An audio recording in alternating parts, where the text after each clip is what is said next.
fortalecimiento de la moneda nacional, el tema que nos compete hoy aquí en Alternativas, en compañía de Carlos Sierra y el invitado de hoy, el distinguidísimo doctor Nelson Ávila, asesor presidencial en materia económica.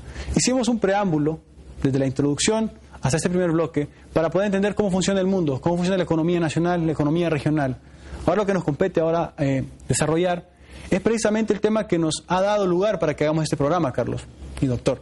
Que estamos hablando de que la moneda nacional ha venido, pues como hemos dicho, transformándose de acuerdo a muchas veces a lo que ocurre en el mundo, pero deberíamos de estar más bien condicionados a lo que ocurre en lo interno del país. Sí. Y hemos tenido un sistema de adquisición de divisas desde 1994 que creo que es válido en este momento hacer un análisis si conviene seguir manteniendo ese esquema de adquisición de divisas, y para eso es que tenemos hoy este tema para poderlo analizar. Doctor Ávila, estamos en una etapa en que las remesas y el ingreso de divisas significa un alto importe en lo que se refiere a la economía nacional, y sin embargo la posibilidad de poder reevaluar la moneda, o en este caso apreciarla para que se fortalezca respecto al dólar, que es la moneda que manda la economía mundial en este momento, usted ha planteado precisamente ese desafío y lo ha lanzado a toda la ciudadanía, desde el Ejecutivo en su calidad de asesor, para que sea discutido y analizado por todos los sectores, tanto los beneficiados como los sectores afectados. ¿Cómo surge esta propuesta que usted está haciendo? Bueno, surge de una evaluación, de un diagnóstico sobre los resultados del contrario de la revaluación, que es la devaluación. ¿Qué es la devaluación? Es la pérdida de valor de una moneda nacional con respecto a otra u otras, ¿verdad? Y aceptada oficialmente. La depreciación de la moneda es la pérdida de valor real, independientemente de que sea o no aceptada. Me explico, hago la diferencia. Entonces, la revaluación significa el aumento del precio, diríamos, o del valor comparativo de una moneda nacional con respecto a otra u otras, pero por decisión política. Me explico. Y aquí es importante, porque la economía es profundamente política. O sea, es importante entender que los precios no solamente son determinados, como dicen, por oferta y demanda, también hay decisiones políticas.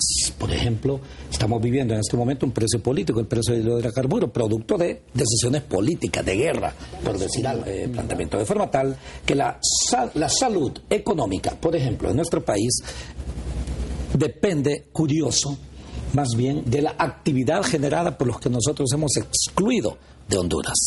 Y ellos son los que mantienen lo que en la jerga económica financiera se conoce como el balance de divisas. En efecto, las economías como la mexicana, la salvadoreña, guatemalteca, hondureña, para mencionar un poco parte de Mesoamérica, dependen fundamentalmente de las remesas. En México, por ejemplo, de aproximadamente 60,000 millones de dólares, que son sus divisas, o sea, moneda externa que ingresa, aproximadamente el 40% de esas divisas son también remesas de los mexicanos que no han encontrado solución en México. Y de ahí sus exportaciones petroleras, sus exportaciones industriales o agropecuarias, entre todas ellas, están muy por debajo de esto. En el caso concreto nuestro ocurre algo similar. El similar consiste precisamente en que estas remesas exceden enormemente la capacidad de la generación de divisas por exportaciones. Entonces, el diagnóstico surgió porque se ha demostrado, ¿por qué devalúa usted? Para usted exportar más, ¿no es cierto? Pero el objetivo no es solamente eso. El objetivo es que usted exporte mucho más que proporcionalmente a las importaciones. Pero el problema es que la estructura nuestra y de muchos países está diseñada para importar. Entonces nosotros importamos casi 3 veces lo que exportamos. Entonces, al haber devaluado, lo que hicimos fue presentamos un mejor precio para los que nos compran del exterior, pero lo que nosotros compramos del exterior aumentó de precio automáticamente. ¿Me explico? Sí. Entonces, al aumentar de precio automáticamente, entonces lo que ocurrió fue que usted aumentó la inflación, o sea, los costos internos. Entonces eso le generó que la gente tuviese más bien menor capacidad adquisitiva. Doctor Ávila, pero con sí, este análisis que usted hace, muy acertado, entonces, en este momento, en el país, nuestra moneda, y por hablarlo más claramente, ¿sufre algún peligro nuestra moneda? No.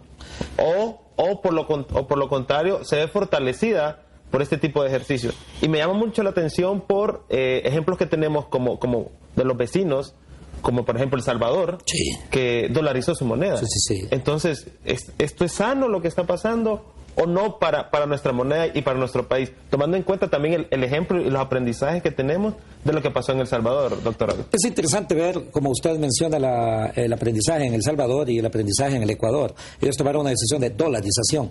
Aclaro que mucha gente dice, bueno, la economía en Honduras está dolarizada solamente porque debe funcionar dólares. No, la dolarización es un proceso, una decisión política de adoptar, en este caso, el dólar como una moneda dominante en un país como el nuestro. Pero puede ser la eurorización, ¿verdad? Sí. Pero también podría ser, si le parece, la yenización, si a usted le parece. O sea, en otras palabras, las experiencias en estos países que en teoría cuando usted dolariza, usted genera mucho mayor confianza en el inversionista porque le va a pagar en una moneda dura, usted genera mayor control de la inflación porque de una u otra forma está funcionando también precisamente con una moneda dura, entonces las posibilidades de inversión son mejores, etcétera, etcétera. Pero el resultado que hemos visto más bien ha sido de un fenómeno inflacionista fuerte en el caso concreto de El Salvador.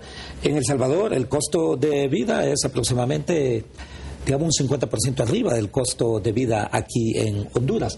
Y el problema también es que usted pierde lo que se conoce como la soberanía monetaria. Es importante que usted pueda tener una soberanía monetaria, porque si no, usted deja en el emisor, en este caso el gobierno de los Estados Unidos, cuando es el dólar, las posibilidades de definir su propia política económica aquí en Honduras, me explico. Entonces, si ocurre algún vaivén económico en este país, muchas de las economías nuestras difícilmente podrían soportarlo. Y en consecuencia, ese es el problema cuando usted no tiene. Yo sí creo más bien un esquema de bimonetarización con un lempira fuerte, que es el tema de la revaluación, y al que podríamos ver cuáles son los beneficios, quiénes son los que ganan, quiénes son los que pierden, pero al mismo tiempo cuál es el balance general. Sí puedo decir que realmente en América Latina, en base a lo que decíamos en los primeros segmentos, debemos funcionar hacia la integración y entre una de ellas hacia una integración monetaria latinoamericana. Integración monetaria latinoamericana.